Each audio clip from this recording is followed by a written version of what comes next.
Welcome, in front of me I have INFINIX Xwatch 3 GT and I'm gonna show you how to factory reset this watch by using the system settings on it.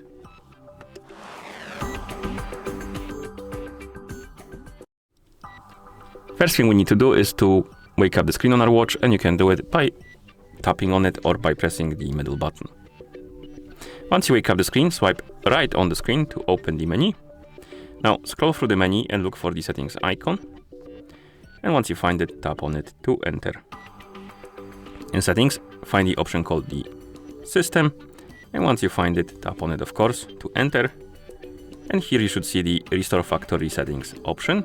Select it. And then tap on the checkmark to confirm.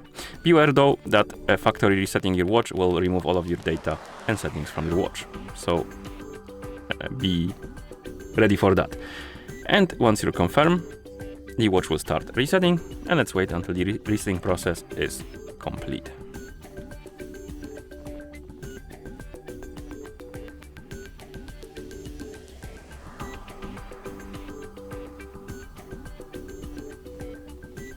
And once you see the QR codes on the screen, it means that the factory reset is complete.